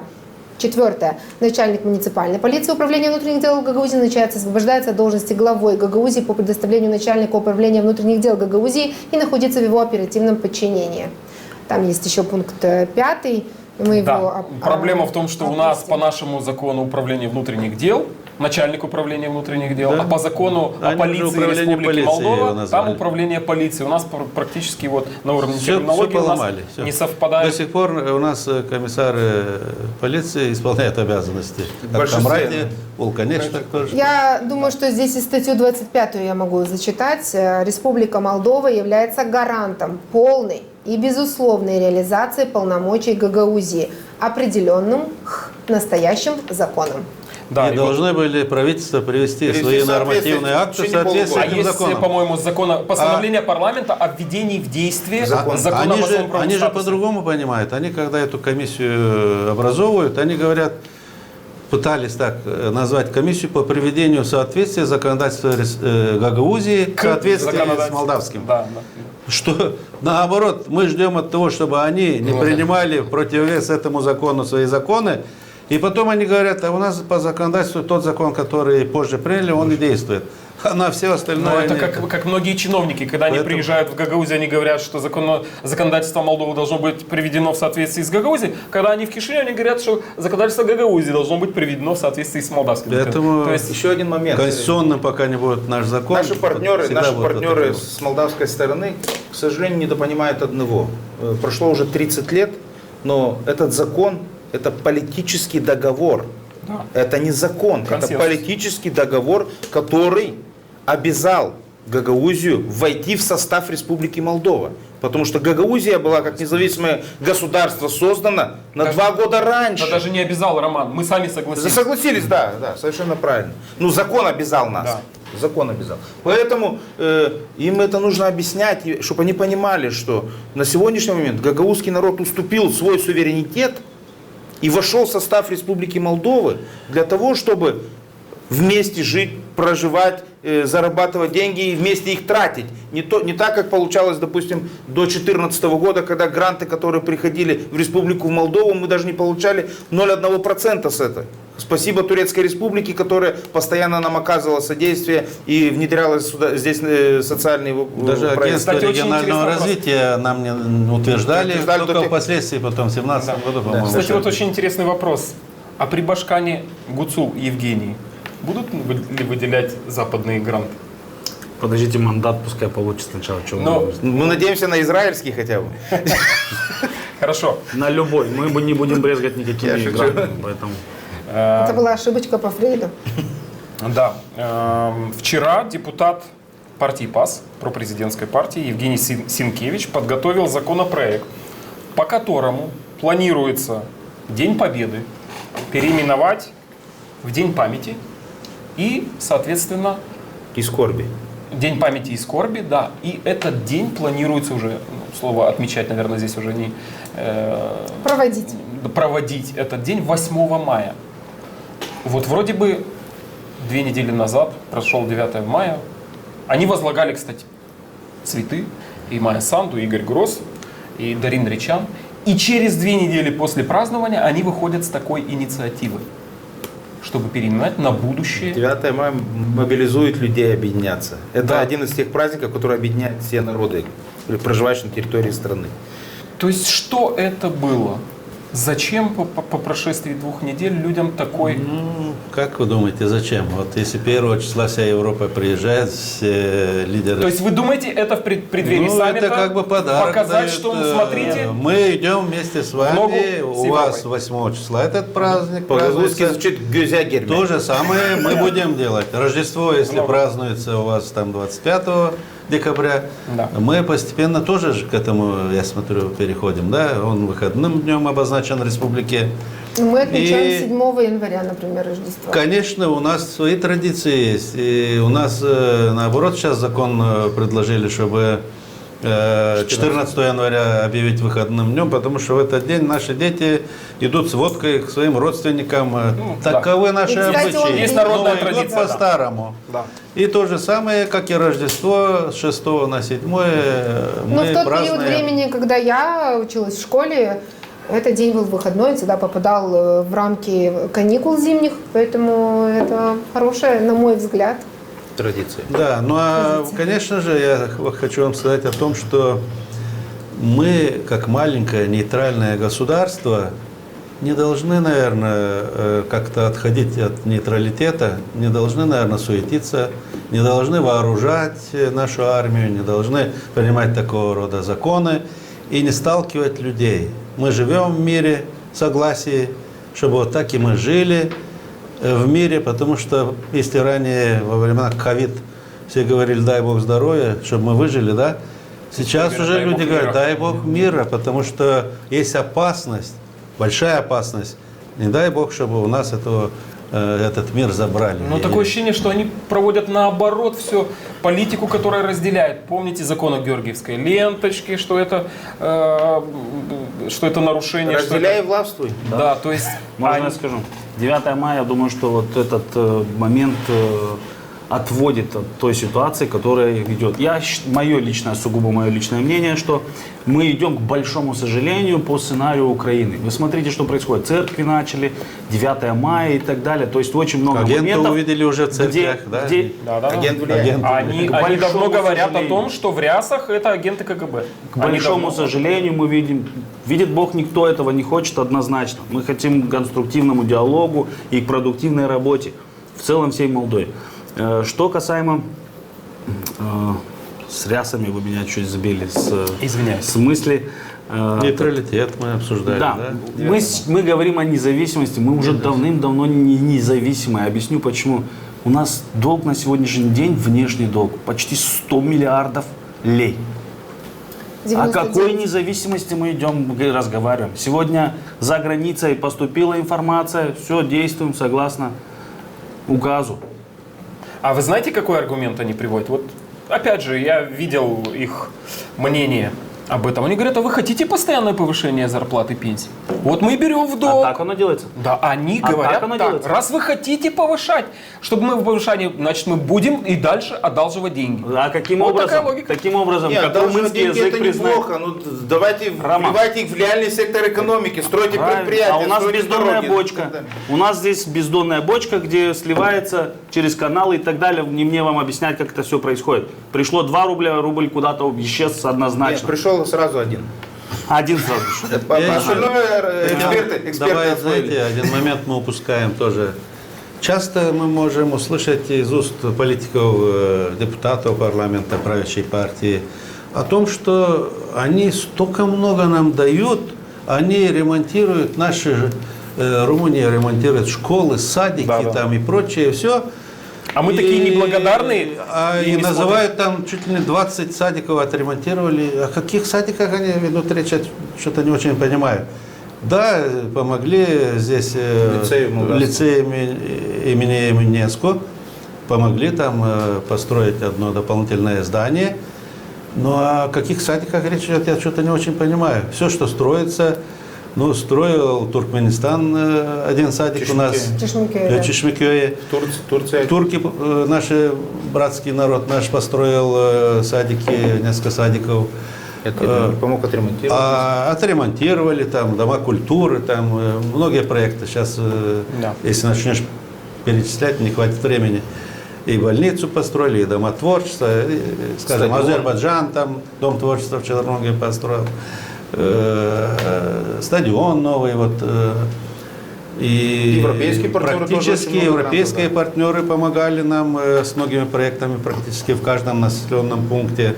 И мы благодарны этому. Сегодня мы не отворачиваемся от этого же. Но они ведь как говорят, вы, гагаузы, получаете европейские гранты, а смотрите все время в другую сторону. Не секрет, сколько волка не корми, все равно как в лес как у нас Пашкан говорила, мы работаем со всеми партнерами на 360 градусов. Мы работаем со всеми, поэтому они не могут нас обвинить в том, что если вы наблюдали за тем, как работал наш Башкан, она практически в каждую неделю встречалась с послами иностранных государств, европейских, и турецких, и российских, со всеми. Но они к нам приезжали очень часто. И работа велась достаточно плотно. Да, вместе. Многие наши праздники они с нами вместе проводят. То есть то, что мы получили европейский грант, это еще ничего не значит? Нет, но мы благодарны, говорим всегда спасибо всем тем, которые оказывают нам помощь. И нельзя сказать, что мы не благодарны. Если Республика Молдова, сегодня у нас уже с 2017 года работает агентство регионального развития, и мы уже тоже стали получать финансовые средства с республики, и плюс наши контрибуции для региональных проектов, для проектов местного значения. Но это дают все республики, в том числе и нам. И слава Богу, один период нам не давали. И, конечно, нам это было обидно, что мы потеряли какой-то промежуток времени и не смогли дороги построить. Какое-то количество денег еще потеряли. Да, поэтому... Иван Петрович, хочу обратить внимание, что давать гранты – это есть определенный способ не порабощения, а как бы мешания нашей и отвлекания нас от того, что наша экономика никакая. То есть получается так, что если Турция не построила нам стадион, мы его сами никогда не построили бы, Садики не отремонтировали. Не дали бы нам европейцы гранты. Все, тогда все, мы ничего, мы нули. Мы с вами получаемся... Показать, что здесь борьбы? Конечно. Не то, чтобы... И потом, смотрите, когда какая-то рука начинает вас кормить, вы привыкаете к этому, что вот дают. Лоялизировать население. А потом эта рука может перестать дать. И показать, ребята, а посмотрите, вы кто такие? Вы вообще не государственники. Вы не умеете мыслить, вы не умеете собрать и организовать государство ваше. Ну, работать народ Гагаузии умеет. Нет, потому что, смотрите, вы так начали хвалить эти гранты. Я хочу обратить внимание, что это нехорошо для любой страны. Не надо нам гранты. Нам нужны законы хорошие. Дайте нам НДС 5%, как в Америке. Дайте нам другие отношения менеджеров с государством, такие, как в Америке. Такие, как в успешных странах. Вы имеете в виду, что нас подсаживают на иглу? Конечно. Это наркотическая игла. Такая золотая фраза. Ничего в этом хорошего Я вам нет, хочу ребята. немножко возразить. У нас, несмотря на эти гранты, развитие идет. Частные лица имеют, сельское хозяйство развивают, фермы имеют, там сотни голов коров и прочее. Если люди, у нас сегодня земля, видите, раньше гуляла, сейчас нету, сегодня все борются за каждый кусок земли. И если идет развитие Камрата, уже это замечает любой человек, который приезжает сюда. Это не благодаря там этим грантам, а и в том числе. Люди зарабатывают деньги, они строятся. Вы обратите внимание, эту улицу Победу, как выстроили уже. И в центр преобразился. Люди, которые из-за границы к нам приезжали ранее, они говорят, уже не узнать Камрат. Поэтому это все за счет вулканешной развитие идет. И поэтому, если даже есть эти грантовые проекты, если есть, они есть во всем мире, и отказываться от них не надо. Мы боремся за эти гранты. Тот, который не борется, он сидит, ждет, там что-то мыслит, смотрит в потолок, ему не упадет с неба просто так. А надо бороться, писать проекты, учить своих подчиненных. Иван Петрович, вы и, как говорится, выигрывая этот грант, еще и закон, вы говорили, есть о контрибуциях, Гагаузия умно поступила. И если раньше, еще в 2000-е годы, контрибуция предполагала сбор финансовых средств от населения, долевое участие населения в этих проектах. А мы его немножко испортили, может быть, в хорошем смысле. Депутаты приняли закон о контрибуциях, и мы, когда в исполком, а потом Народное собрание поступает вот эти информация о грантовых проектах, тут же контрибуция поступает, дополнение к этому гранту, сумма увеличивается, и тогда мы можем развивать. Это идет только я согласен с пользой для населения. У меня сразу есть вопрос. Да, пожалуйста. Грантовые деньги, чтобы они пришли сюда, чтобы заниматься аккумулировать ими. их. Там прямо конкуренция была. Наше правительство, наши власти очень сильно работали над этим. Вы понимаете почему, да? Потому что грант может попасть Роману, а может попасть там Сергею, да. И вот уже, так сказать, тут начинает решаться. Одну минуточку. Я хочу вам сказать, что ранее вот эти гранты поступали только через Республику Молдова к нам. Централизованно. Но мы боролись, как Народное собрание, так и исполком, боролись над тем, чтобы Европейский Союз смог напрямую нам выделить эти грантовые, там 5 миллионов евро было. И распределяли они сами, проводили тендеры сами. Они убедились в том, что это прозрачно, хорошо сработало, нормально. Это коррупционная составляющая. То есть нормально люди, которые освоились распределяют вот эти вот гранты.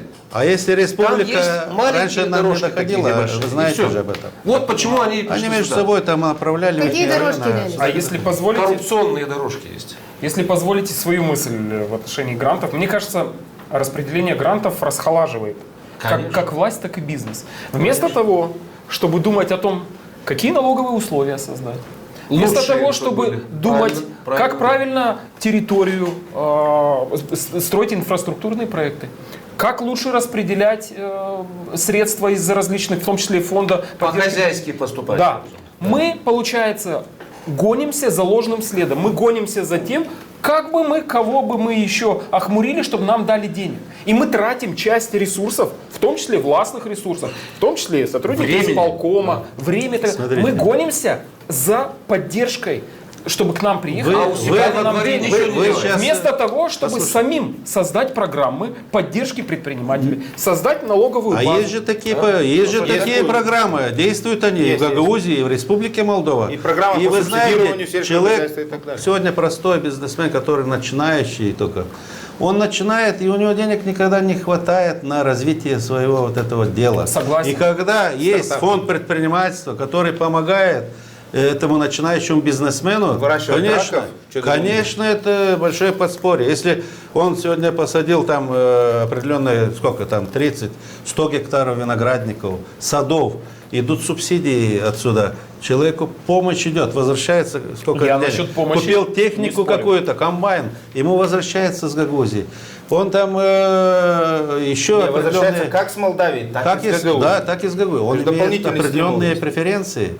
И Роман я считаю, это с Владимирович, а плюсом почему идет. вы Для бизнесмена не спорю. про раков? Ну для а кому власти. еще это А для раздается? власти? А что, власть себе берет это? Что? Можно Нет, я не об объяснить? этом говорю. Власть, Мне наоборот, здесь раздает. интересно стало, почему Роман Владимирович засмеялся. Ну, засмеялся почему? Во-первых, всегда инновации,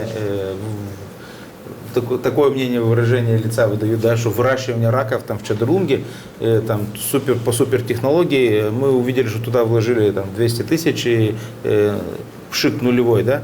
Поэтому считаю, что эти деньги нужно было направить в традиционные виды работ, которые у нас проводят бизнесмены. Это там, выращивание там, винограда, овцеводство, козоводство. Это то, что мы умеем делать. С годами мы научены и так далее, развивать туризм и так далее. А когда эти деньги были направлены на выращивание раков, для меня, кроме усмешки, ничего, других эмоций у меня не было. Считаю, что в этом отношении комиссия по выбору этих грантов очень плохо поработала, потому что на сегодняшний день можно уже со всей серьезностью заявить, что более 50% денег просто выкинуты. Они не реализованы. О каких вы сейчас говорите? Я говорю о грантах. 50% Я говорю о тех деньгах, которые проект Севплай, как SLPI, да. Вы, По развитию вы бизнеса. вообще знаете, о чем сейчас вы говорите? SLPI проекты по примариям. Нет, мы каждая говорим о том, примария работала. когда распределяли и гранты осваивали между для стартапами. людей. По стартапам. А по стартапам, может, где-то и ошибки какие-то Ну, были. где-то может, 50%. вот с раками, если вы говорите, там если возникла проблема. Уважаемые гости, но единичном. это не основная тема, по причине которой мы тут собрались. Да, мы ушли. Давайте вернемся к съезду, с которого все начиналось. Съезд будет, он уже объявлен. Но вот Леонид Федорович Добров надеется на то, что после этого съезда на нас обратит мировое сообщество. Как вы думаете, случится ли это? Обратит внимание на нас. Ну, съезд будет, конечно, мировое сообщество обратит на нас внимание. Цель будет Я достигнута, да? так думаю, конечно, да. Все зависит И, от тематики. насколько я понимаю, это очень, скажем так, дипломатично и в рамках, так сказать, каких-то хороших рамках будет проведен этот съезд. И ничего прям такого супер там не произойдет. Я так думаю. Возвращаясь немножко вот на съезде, да, вот у нас есть вот эта проблема, вот эти полномочия, которые у нас забирали. Но обратите внимание, у нас инициативы со стороны Башкана не было, а мы могли бы подать иски, мы могли бы юридически, просто, чтобы Молдова сразу почувствовала, вот забрали у нас отдельно какое-то полномочия, да, мы сразу бомбим, отреагировали, все. Больше не захотели бы. Все суды, я вам говорю, как проиграны. А при чем наши суды? Я говорю, мы же в Европу стремимся. Международные. А судами не видели, как управляли ранее? Тут есть масса. Суды были захваченные, как и все государство. Кто тогда мог бы решать в нашу пользу? Нет, а мы это должны были использовать. Они Показать, управляли что вот мы подали, всеми. И правоохранительные суды органы. захваченные. Мы идем дальше, подаем в Европу. Не соглашусь с коллегами, мы за свои 30 лет не сделали ни одного обращения в Конституционный суд. Вот так. Конституционное принятие решений. У нас есть рычаг, но мы им не пользуемся. Не пользуемся либо по незнанию, либо все эти полномочия отдавались по договорникам. И это... Скорее всего, вот это. Не скорее всего, так и было. А так и было, да? Ну, вот, это вот констатация так вот. факта. Так, виновные уже понятно, да? Кто виновный в этом? Кто у нас полномочия забирались? Должен ли быть создан трибунал Гагаузии? Однозначно. Он должен быть создан, и он должен работать. Который, кстати, прописан у нас. Ну, мы в в то время, когда вот закон только вступал в силу, это в 94 году был принят, в 95-м, у нас сформировались все структуры власти, и в этом законе как раз так и было прописано трибунал. Но он остался в уложении. Законом, по-моему, в законе... Он был тогда трибунал, потом впоследствии его Я изменили, не название апелляционную палату записали, а вообще был тогда трибунал. И, конечно, об этом много говорилось уже и среди депутатов Народного собрания, предлагались внесение изменений в уложение, и в том числе это было о том, чтобы создать суд уложения Гагаузии, потому что возникает много проблем, и, конечно, У нас надо разрешить именно это. Получается всегда так, что судьи молдавские, то есть подчинены всегда Кишиневу, и они всегда априори, поверьте, я знаю, о чем говорю, они всегда априори на стороне молдавского законодательства. И как только вы попробуете сказать что-то судье о том, что есть законы Гагаузии, судья, поверьте мне... К сожалению, да. Чаще Поэтому бывает, нам, если мы хотим существования, прежде всего, законодательной системы Гагаузии, нам в любом случае, на мой взгляд... 3 ветви власти должны быть в автономии. Для Судебная, исполнительная и для законодательная. защиты законодательной системы мы должны создавать трибунал Гагаузии. В противном случае нашими законами, извините, будут... То, что и делают. То, что и происходит. Потому что судьи, которые подконтрольны Кишиневу, они всегда будут делать выбор не в пользу Гагаузии. Даже если он проживает суд вообще-то здесь. независимый. Даже если он гагауз по национальности. Подконтрольные, где-то оскорбляете суд. У нас суд независимый. Все-таки давайте будем реалистами. Да? И... Ну, давайте так, я тут, наверное, не соглашусь с тем моментом, что вся судебная система не вся судебная система должна подчиняться, как бы, суд уложения — это тот суд, который будет решать вопросы между Конституцией и законом Гагаузии. Все. Он только в этом факторе должен рассматриваться. И все. Не нужно там рассматривать... А это самое главное. Нет, первоначально, когда создавали ЦИК Гагаузии, столько было проблем, если вы помните. Тогда нас очень сильно критиковали. Это еще одна нагрузка на бюджет и так далее. Сегодня мы продемонстрировали, что это сформированный орган, который имеет собственную позицию, имеет собственное законодательство и дает возможность принимать качественные выборы. Он дал качественные выборы. Роман, Мы сегодня... И здесь они пытаются ущемить республику, а здесь они пытаются навязать нам Центральный избирательный совет. Не комиссию, как она есть у нас, Центральная избирательная комиссия. Который будет в подчинении ЦИКа Молдовы. Да, поэтому здесь, конечно же, есть над чем подумать. Да, я еще тоже вот скажу. Дело в том, что судей в нормальных странах избирает народ. Комиссара полиции. Не везде. В успешных странах, которые достигли очень высокого развития. В скандинавских странах судья не избран. Это успешные страны. Я говорю о успешных странах, которые я знаю. Это большие страны, мощные страны. Там избирает народ. Поэтому... Даже не во всех штатах Соединенных Штатов. Ну, у них разные самые. Но самое лучшее работает тот комиссар для народа, на народ, которого избрал сам народ. И он знает, что он придет на следующие Что если выборы. завтра он не закроет уголовное дело, в следующий раз его не изберут? Нет, вот это он узнает точно. А теперь представьте, мы будем выбирать комиссара, и у нас еще будет предвыборная кампания по выбору комиссара. У нас мало выборов мэра, депутатов. А как вы хотите общество И исправить? какая нагрузка будет на бюджет? Ну, давайте тогда ничего не будем выбирать. Что, не, можно в один день избирательно избирать всех, не проблема в этом. Нет, это абсурд на самом деле. Само понятие избрания... Я экономист, я не юрист. Как я могу знать, квалифицирован ли этот человек или нет? Абсолютно верно. То есть мы должны идти по иерархии. То есть есть люди низшего уровня, люди, народ местный выбирает совет, а уже совет выбирает вот эти должности, которые... Там выбирают прокурора из прокуроров, чтобы вы поняли. Комиссара из сотрудников полиции. Да, но как простой человек может оценить абсолютно верно компетентность одного и, соответственно, некомпетентность другого? Я вам объясню как. Вот вспомните, как у нас слухи идут в городе. Вообще вот как бы вот люди как говорят. Пора решать блядь. Вот тебя комиссар, ты, блядь, И мы будем выбирать на основе слухов. А это самая главная информация. Илья Ильич, Слухов не бывает без... Всегда. Дыма не бывает без огня. Не знаю, здесь вопрос. И смотрите, вот это вот, вы говорите, компетенция. Да. Единственная компетенция, которая нужна, это честность. Нет. И любить свой народ, и желать для этого народа. Ни в коем случае. Профессионализм. Для менеджера профессионализм, он берет хорошего, грамотного. Менеджера выбираем или комиссара. Это совсем разные вещи. Он как менеджер. Уважаемые гости, мы немножко отходим от Честность темы. это важно, но для юриста важна. И это очень важно. мы вернемся Пожалуйста, немножко к Сергей тематике. Касаемо происходящего за последние полгода, год, где не было от руководства страны никаких предложений или коррективов в целом, чтобы повлияло как-то благоприятно на развитие в целом стране. То есть тут мы гендерное равенство, мы тут румынский язык, мы тут это. То есть они, получается, как, чувствуют себя как царьки. Вот пришли, все 4 года, мы должны сделать то, что мы хотим, или то, что нам говорят. Да. Я лично 21 числа у нас был в Камрате митинг, где была зачитана резолюция, где один из пунктов проведение референдума касаемо языкового, да, то есть румыны или гагаузы или молдаване и так далее.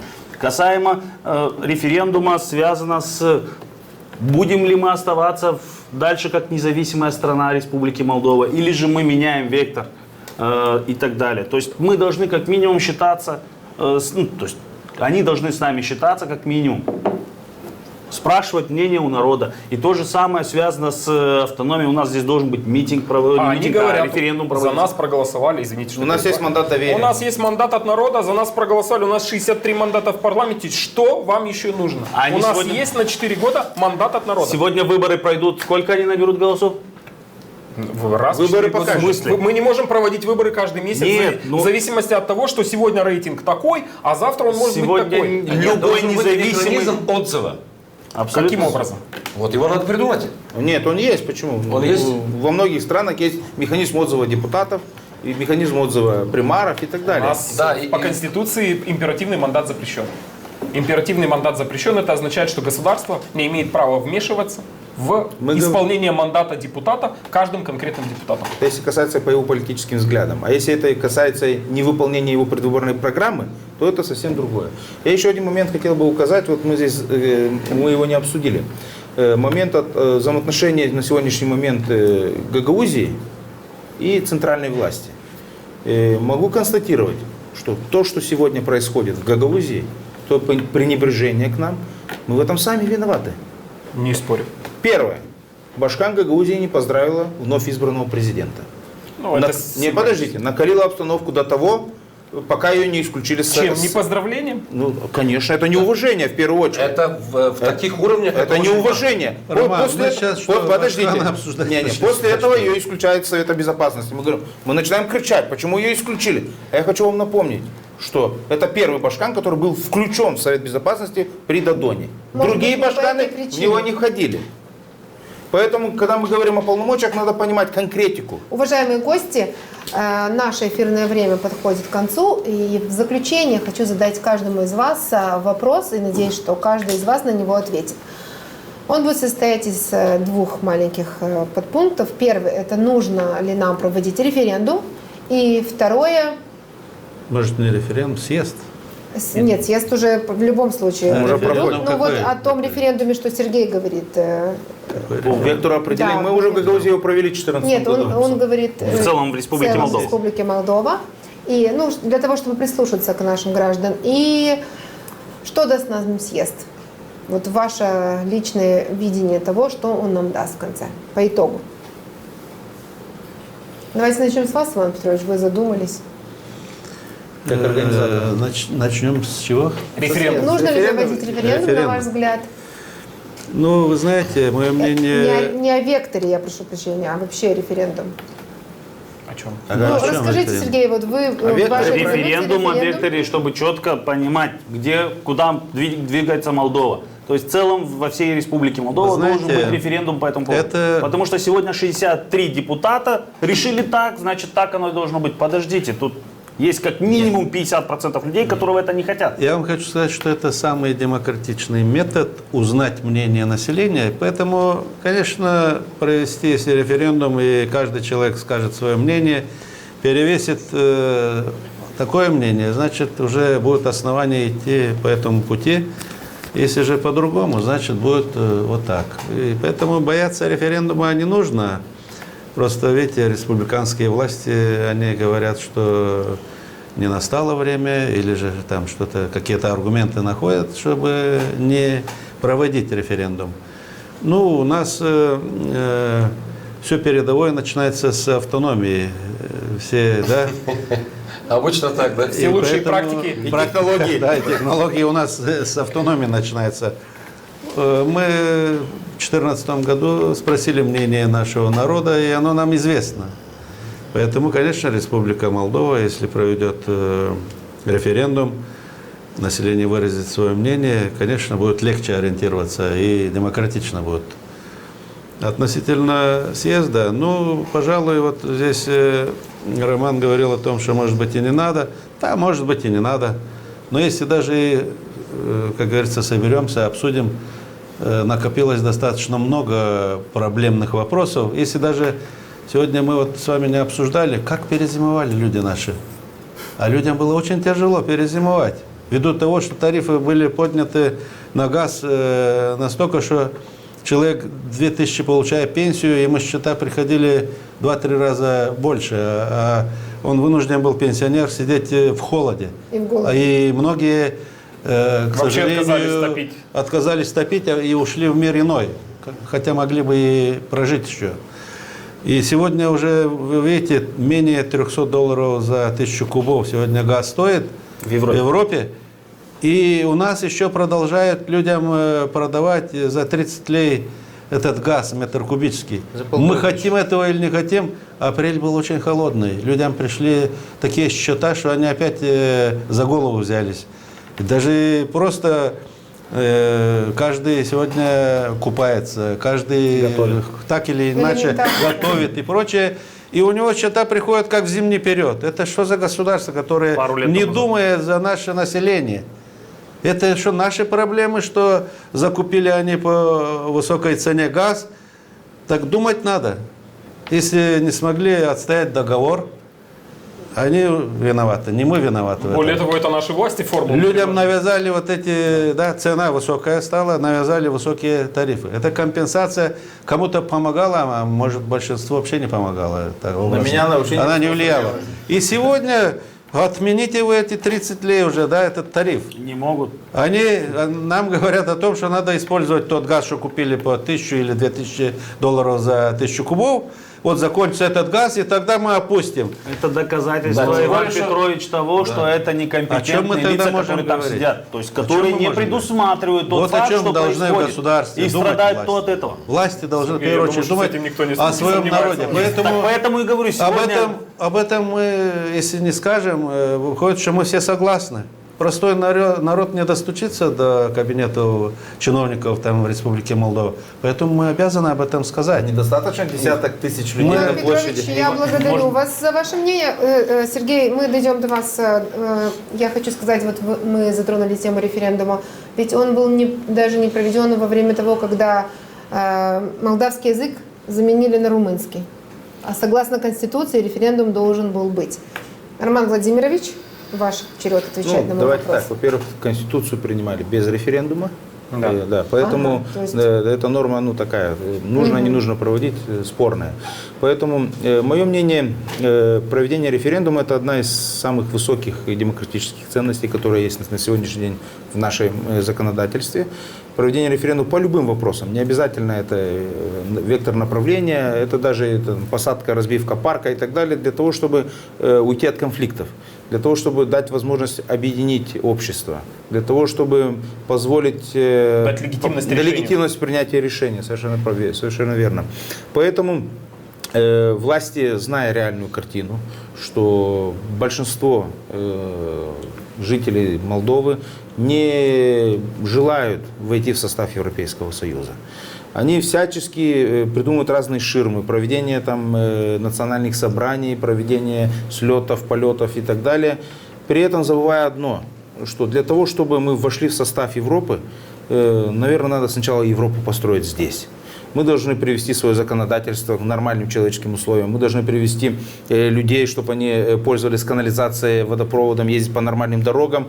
Иначе нас ждет такая же судьба, которая сегодня происходит в Болгарии. Обнищайшая страна, которая полностью сегодня живет за деньги гастарбайтеров. Это прибалтийские страны, которые, демография которых полностью уничтожили промышленность. Демография упала в 2 раза и так далее, и так далее. То есть сегодня говорить, что Европейский Союз это ипоцея всех решений проблем, это не так. Надо развивать здесь все это. И у нас есть такая возможность. Молдавский народ трудолюбивый. Мы сегодня поднимаем экономику Германии, Великобритании и так далее, забыв о том, что здесь наши дома, здесь наши предки похоронены. Я понимаю, длинный рубль это хорошо, это приятно. Мы все создаем при этом здесь условия. Но сейчас что происходит? Сегодня можем констатировать, раньше люди ехали на заработки, строили дома, поднимали детей, обучались. Сегодня они просто забирают своих детей и уезжают. Уезжают на постоянное место жительства. Нет разницы куда, в Российскую Федерацию или в Европейский Союз. Поэтому то, что они сегодня придумали, это неверный путь для нас. Мы должны оставаться нейтральным государством, независимым государством. Мы должны быть самодостаточны и самообеспечены. Самое большое богатство в Молдове – это наш народ. А сегодня его просто распыляют, раскидывают. Это умы наши. Сегодня говорили о том, что молдавские, недавно было, но молдавские школьники заняли призовые места в мировых олимпиадах. Это же гордость для нас. Наши спортсмены показывают то же самое. Есть материал, есть с чем работать. Почему мы загоняем сами себя в такую ситуацию, что скоро Молдавия исчезнет с карты мира? Я думаю, что не исчезнет. Спасибо, Роман Владимирович. По поводу, Иван Петрович, того, что нечего бояться референдума. Так она и боится этого. Потому что она понимает, что если результат будет неудовлетворительный для людей за пределами Республики Молдова, она получит по шапке за это. Касаемо, почему экономику европейских стран поднимают наши граждане, да потому что там о них заботятся. Там в период ковида людям давали деньги. Людям давали деньги на содержание, потому что они сидят дома. У нас что дают? У нас не то, что дают, у нас еще и забирают. Нам продавали маски по 10 лет. Абсолютно верно. И причем был случай, когда человек решил привезти маски с целый контейнер. Так что вы хотите? 3 месяца держали на таможне специально, давая возможность своим продать маски, а те, которые стоят значительно дешевле, чтобы они были там. Когда мы спустим до той цены, вот тогда мы дадим возможность тебе выносить на рынок Республики Молдова. То есть сегодня у вас есть такая достоверная информация? Да, я общался с человеком, который мне об этом сказал, что 3 месяца держали контейнер с масками на таможне. То есть сегодня идет полный геноцид нашей страны. Вместо того, чтобы заботиться, растить, нашу экономику поднимать, мы что делаем возле Приднестровья? Военную базу. Да против кого мы будем воевать? Объясните мне, пожалуйста. Для чего это все делается? Нам нужно поднимать экономику, заставлять, не заставлять, а доносить до людей то, что государство заботится. Государство хочет, чтобы здесь остались, для того, чтобы мы приносили благи для государства. Получается, взаимовыгодные отношения между жителями и государством. Мы вам налоги, вы нам услуги, условия. Вот что надо нам сегодня. И про военную базу я тоже не знаю эту информацию, поэтому... Ну, в Приднестровье сколько там... Нет, под Кишиневом строится военный городок. Ну, в сторону Приднестровья. Да, правильно. Не в сторону... Да не нравится где. Строят жилье для... Или Бульбока. Бульбок, да. Вообще, референдум – это... Вот Роман Тютин сказал, мне понравилось, как он сказал. Дело в том, что в демократическом государстве референдум – это как икона. Высшее. Это самое высшее. То есть это показатель демократической страны. То есть есть вопрос, нужно узнать мнение народа. Все, сделали референдум, узнали мнение народа. Сегодня эта демократическая норма спасла бы Молдову от того, что происходит. Потому что сегодня есть Facebook, сетевые, там разные, там, где люди заходят, слушают информацию. И вот я сам посмотрел, семья мусульманская в Германии. Нормальное воспитание дают ребенку. Ребенок в школе говорит, что вот мама и папа это хорошая семья, это отличная. А вот когда 2 папы и 2 мамы, это нехорошее. И что вы думаете? Ювенальная полиция, они сняли видео, как ювенальная полиция пришла и забрала этого ребенка из этой семьи. Избили родителей. Ребенок не хочет. Он этот самый. Нет, так вот, смотрите, после такого, там сплошным очень много такой информации, и она есть. Она не проверенная точно, поэтому мы сейчас о ней вы знаете, я понимаю. Но после этого встает вопрос, Если мы теряем независимость, входя в Евросоюз, это так и есть. Что лично вы ждете от съезда? Прибалтийские страны получили условия закрыть такие-то производства, и мы воспримем... Илья Ильич, что лично вы ждете от съезда? От съезда? Да. Я знаю, что вы участник всех съездов непосредственно, поэтому что особенно ждете? в 90-х годах самый активный. Поэтому возвращаю вас сейчас к нам в студию. Да. И я, в общем-то, и телевидение тогда, у меня идея была для того, чтобы была демократия, чтобы мы могли говорить о своих мнениях, могли приглашать из Кишинева тоже людей и как бы слышать много мнений. И, в общем-то, само создание телевидения сыграло очень большую роль в становлении как бы этого нашего гагаузского, так сказать, государства небольшого. И, наверное, даже не думали о том, что пройдет время, и журналист Ирина Кара будет запрещать вам говорить на своем же телевидении то, что вы хотите, да? Я прошу прощения заранее. И по поводу съезда я хотел высказаться. Я так считаю, что под лежачим камнем вода не течет, поэтому в любом случае съезд. После этого может быть собрание какие-то, может быть, если необходимо, и митинг провести для того, чтобы быть услышанным.